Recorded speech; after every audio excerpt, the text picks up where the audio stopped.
ঘরেই যদি এত সুন্দর কুকিজ তৈরি করে নেওয়া যায় তাহলে বাজার থেকে আর কেনার প্রয়োজন হয় না।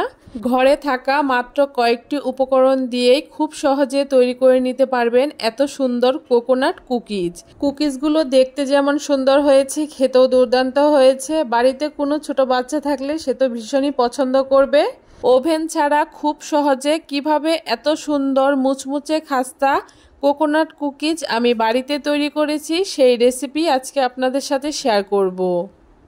কোকোনাট কুকিজ তৈরি করার জন্য প্রথমে একটা বাটি নিয়ে নিয়েছি, আর বাটির মধ্যে এখানে আমি 100 গ্রাম মতো বাটার নিয়ে নিয়েছি। আপনারা যে পরিমাণে এখানে কুকিজ তৈরি করবেন সেই পরিমাণ অনুযায়ী এখানে বাটারটা ব্যবহার করবেন, তবে বাটারের পরিমাণটা একটু কমও ব্যবহার করতে পারবেন। বাটারটাকে আমি ফ্রিজ থেকে কিছুক্ষণ আগে বের করে নিয়েছি, আর বাটারটাকে একটুখানি আমি গলিয়ে নিয়েছি। তারপরে এইখানে আমি একটা কাপ মেপে 1 কাপ মতো গুঁড়ো চিনি ব্যবহার করেছি। এখানে গুঁড়ো চিনিটাই ব্যবহার করবেন, তাহলে চিনিটা খুব তাড়াতাড়ি গলে যাবে। চিনিটাকে দিয়ে খুব ভালো করে বাটারের সাথে এখন বেশ কিছুক্ষণ মিশিয়ে নেব। এইখানে সমস্ত উপকরণ আমি একটা চায়ের কাপ মেপে ব্যবহার করেছি। আপনারাও চেষ্টা করবেন যে কোনো চায়ের কাপ কিংবা একটা বাটি ব্যবহার করতে। সমস্ত উপকরণের পরিমাপ যদি ঠিক হয় তাহলে কুকিজটা বেশ ভালো হয়। এইদিকে চিনি আর বাটারটাকে বেশ কিছুক্ষণ ফেটিয়ে নেওয়ার পরে যখন এই মিশ্রণটা খুব সুন্দর সাদা হয়ে যাবে আর ক্রিমের মতো একটা টেক্সচার আসবে, তখন বুঝতে পারবেন বিস্কুট তৈরি করার জন্য কিংবা কুকিজ তৈরি করার জন্য এই ব্যাটারটা একদম রেডি হয়ে গেছে। তারপরে এখানে আমি চায়ের কাপ মেপে 1 কাপ শুকনো নারকেল কুড়ো ব্যবহার করেছি। আপনারা চাইলে একদম টাটকা নারকেল কুড়ো এখানে ব্যবহার করতে পারেন। তার সাথে 1 কাপ মতো ময়দা ব্যবহার করেছি। এখানে ময়দার পরিবর্তে আপনারা আটাও ব্যবহার করতে পারেন। হাফ চামচ মতো এখানে এলাচের গুঁড়ো ব্যবহার করেছি, এতে বিস্কুটের ফ্লেভারটা ভীষণই ভালো হবে। সাথে 1 চিমটি মতো নুন ব্যবহার করেছি। যেহেতু এখানে আমি সল্টেড বাটার ব্যবহার করেছি তাই নুনের পরিমাণটা অবশ্যই একটু কমই ব্যবহার করতে হবে। তারপরে এখানে 1 চামচ মতো আমি বেকিং পাউডার ব্যবহার করেছি। আর সমস্ত উপকরণ একসাথে খুব ভালো করে মিশিয়ে নেওয়ার পরে ডোটাকে আমার একটু শক্ত মনে হচ্ছে, তাই এখানে 2 চামচ মতো লিকুইড দুধ ব্যবহার করছি। লিকুইড দুধটাকে দেওয়ার পরে খুব ভালো করে হাত দিয়ে মেখে একটা ডো তৈরি করে নেব। ডোটা অবশ্যই খুব বেশি শক্তও হবে না, আবার খুব বেশি নরমও হবে না। দেখুন বেশ কিছুক্ষণ মেখে নেওয়ার পরে ডোটা আমার একদম তৈরি করে নেওয়া হয়ে গেছে।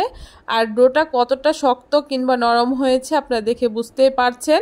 ডোটা রেডি হয়ে যাওয়ার পরে এখান থেকে অল্প অল্প করে নিয়ে আমি হাতের তালুর সাহায্যে গোল গোল করে শেপ দিয়ে কুকিজগুলোকে তৈরি করে নিচ্ছি।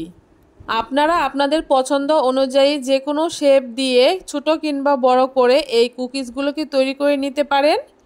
তারপরে এখানে দেখুন আমি একটা প্লেটের মধ্যে নারকেলের গুঁড়ো নিয়েছি, শুকনো নারকেলের গুঁড়ো। তার মধ্যে কুকিজগুলোকে এইভাবে করে গড়িয়ে নিচ্ছি। এতে কুকিজগুলো যখন তৈরি হয়ে যাবে দেখতেও ভালো লাগবে আর খাওয়ার সময় খুব সুন্দর একটা নারকেলের ফ্লেভার আসবে, এতে বেশ ভালো লাগবে। একই রকমভাবে সবগুলো কুকিজ তৈরি করে এইভাবে করে নারকেলের গুঁড়োর মধ্যে কুট করে নিচ্ছি। কুকিজগুলো যেহেতু আমি উনানে বেক করব তার জন্য এখানে একটা স্টিলের থালা নিয়ে নিয়েছি আর তার উপরে বাটার পেপার পেতে নিয়েছি। এখন এক এক করে কুকিজগুলোকে আমি থালার চারপাশে এভাবে করে ছড়িয়ে দিচ্ছি। আর অবশ্যই একটুখানি সাইডে জায়গা রাখতে হবে, এতে কুকিজগুলো যখন ফুলে উঠবে তখন একটুখানি জায়গার প্রয়োজন হবে। সবগুলো কুকিজ আমি থালার মধ্যে এভাবে করে সাজিয়ে নিয়েছি।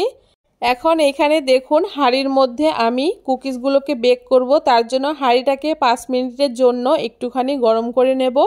5 মিনিট পরে ঢাকনাটাকে খুলে এইভাবে করে একটি স্ট্যান্ড বসিয়ে দিয়ে কুকিজের থালাটাকে বসিয়ে দিয়ে ঢাকা দিয়ে এইভাবে করে 20 থেকে 25 মিনিট একদম লো টু মিডিয়াম আঁচে আমি কুকিজগুলোকে বেক করে নেব। আপনারা চাইলে এইভাবে করে হাঁড়ির মধ্যে না করে প্রেসার কুকারের মধ্যেও এই কুকিজটাকে বেক করে নিতে পারেন। সেক্ষেত্রে প্রেসার কুকারের সিটিটাকে খুলে নিতে হবে আর প্রেসার কুকারটাকে 5 মিনিট খুব ভালো করে গরম করে নিয়ে কুকিজগুলোকে বসিয়ে দিয়ে ঢাকা দিয়ে 25 থেকে 30 মিনিট বেক করে নিতে হবে। দেখুন 30 মিনিট মতো আমি কুকিজগুলোকে বেক করে নিয়েছি আর কুকিজগুলো আমার একদম রেডি হয়ে গেছে। সিলভারের ঢাকনা দেওয়ার কারণে কুকিজের উপরটা ভীষণ সুন্দর একটা কালার চলে এসছে। কুকিজগুলো যেমন হয়েছে দেখতে সুন্দর তেমন হয়েছে খেতেও সুন্দর। একবার যাকে খাওয়াবেন খেয়ে বুঝতে পারবে না এটা বাড়িতে তৈরি করা কোকোনাট কুকিজ।